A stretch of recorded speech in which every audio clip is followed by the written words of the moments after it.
Hello everyone, welcome to Smita Kiran Biology classes. In this class, let us discuss multiple choice questions of chapter 3, Reproductive Health.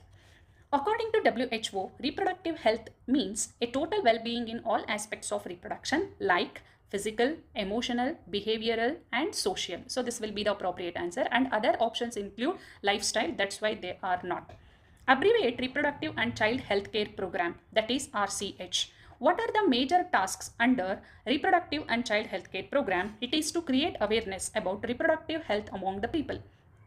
Statement 1. Introduction of sex education in schools should be encouraged. Yes.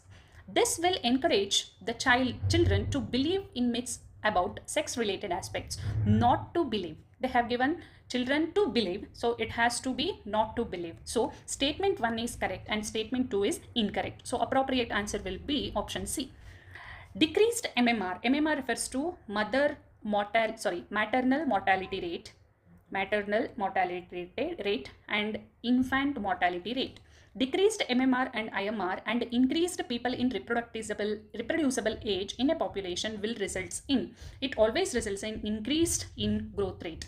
So when there is no deaths of mother after delivery and infant after delivery, and number of peoples in reproducible age are more, of course it will increases the population growth rate. Which of the following is an indicator of reproductively unhealthy society? They are asking unhealthy. So let us see what are they. Increase in infant mortality rate. Infant mortality rate should be less. Then only the society is said to be reproductively healthy. So if this is the case, the society will be reproductively unhealthy. So that is the answer. Now others will decides, that is decline in maternal mortality rate, widespread awareness of contraceptive methods, detection and cure of sexually transmitted diseases. They are the indicators of a reproductively healthy society. Now, statement 1 and 2, amniocentesis is legally banned for sex determination. Correct. Amniocentesis was being misused for aborting normal female fetus. Yes. So that is why it is legally banned in India. So both statement 1 and 2 are correct. Amniocentesis is a medical procedure where some of the amniotic fluid of the developing fetus is drawn to analyze fetal cells and dissolved substances. It was banned in India in order to stop female feticide. Which of the following highlight the importance of amniocentesis despite of the ban? So being it is banned for sex determination, it is found to be useful to determine the genetic disorders like Down syndrome and others. Which of one of the following cannot be detected in a developing fetus by amniocentesis? So cannot be determined is hepatitis. So hepatitis cannot be, it is not a genetic disorder, it is a sexually transmitted disease. So Down syndrome, hemophilia and the sex of the fetus can be determined, but hepatitis cannot be determined. CDRI stands for Central Drug Research Institute. That is Central Drug Research Institute, option D. What is true for natural methods of contraception? They increase phagocytosis of sperm. It is associated with IUD. They act as barrier to prevent fertilization. They are barrier methods of contraception. They avoid chances of ovum and sperm meeting. Yes, correct. They are terminal methods. Terminal methods are the vasectomy and tubectomy. So answer is option C. Statement 1. Lactational amenorrhea is an absence of menstruation during intense lactation. Correct. This is highly reliable method of contraception. It's not reliable method because it is a natural method of contraception. So statement 1 is correct and statement 2 is incorrect. Statement 1, IUD are ideal contraceptive for female who want to delay pregnancy or space the pregnancy. Yes, correct. IUD are most widely accepted methods of contraception in India. So both statement 1 and 2 are correct. That is option A. Use of condom is a safeguard against AIDS and sexual diseases besides checking the pregnancy. Correct. Sorry. Use of condoms is a safeguard against AIDS and sexual diseases besides checking pregnancy. Certain contraceptives are planted under the skin of a upper arm to prevent pregnancy. This is about implants. So condoms, in spite of checking pregnancy, so it will prevent pregnancy and also it will avoid the sexually transmitted diseases. So statement 1 and 2 both are correct. Choose the incorrect statement with regard to diaphragm. They are reusable. They block entry of sperms.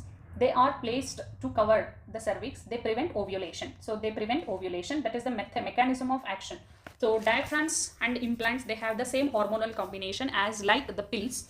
So they have progestogen estrogen combination. What the progestogen estrogen combination do? They will prevent the ovulation process.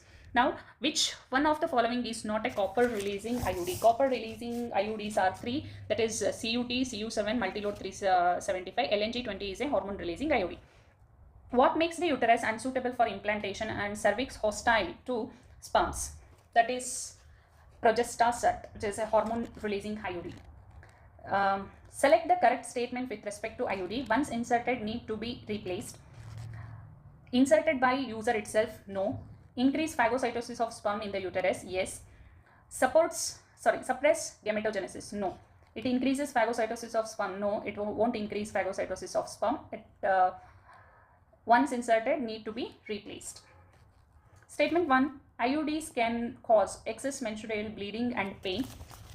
IUDs can perforate the uterus. Both the statements. So these are the two possible side effects of IUD. Oral contraceptive pills mainly contain, they have progestogen and estrogen combination, as I said before. Select the incorrect statement regarding vasectomy. Vasectomy is the cutting of vasa efferentia and tying through a small incision through the scrotum. So this will prevent the transport of sperm from the vasa deferens towards the ejaculatory duct. So it will prevent the incorrect statement they are asking. No sperm in seminal fluid. No, vasa deferens is cut and tied, correct.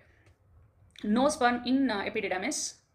No spermatogenesis. So no sperm in epididymis, vasa efferentia and seminal fluid. So no spermatogenesis. So that is incorrect. It allows spermatogenesis, but it will prevent the transport of sperm towards further.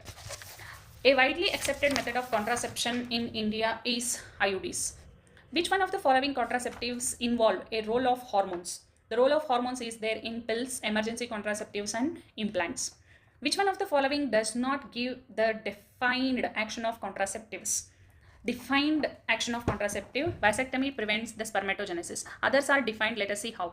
Hormonal method of contraception prevent or deter the entry of sperm and prevent ovulation and fertilization. Barrier methods prevent fertilization. IUDs increases phagocytosis of sperm, suppress sperm motility and fertilizing capacity of the sperm. So here they are asking defined contraceptive action. So vasectomy does not prevent spermatogenesis, it prevents transport of sperm. So others are defined mechanisms of action, but this is not a defined mechanism of action. All contraceptives have the added advantage of protection against sexually transmitted diseases. Yes. Natural birth control methods have negligible side effects. Yes, both statements are correct.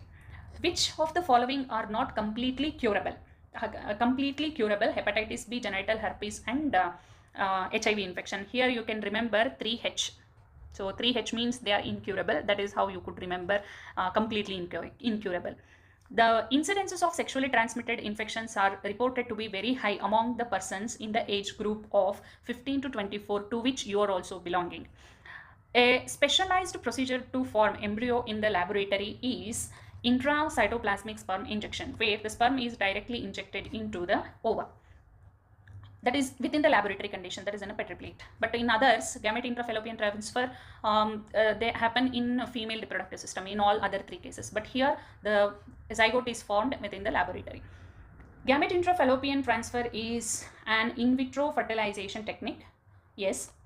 Gamete intrafallopian transfer are fertilized outside the female body. No. Gamete intrafallopian transfer means the gametes are transported into fallopian tube where they are allowed to get fertilized. So statement 1 is correct, statement 2 is incorrect, option 2. Then last but not the least, in vivo fertilization occurs in vivo means inside the body of female. Zygote intrafallopian transfer means after fertilization they are transported into fallopian tube, that is zygote is transported into fallopian tube. Here gametes are transported into fallopian tube where it is allowed to fuse, hence the zygote is formed within the female body. Intracytoplasmic sperm injection, the zygote is formed in laboratory. In vitro fertilization also the zygote is formed in laboratory. So appropriate answer is gamete intrafallopian transfer. Okay, thank you. In next class, let us come up with the other chapter. Thank you.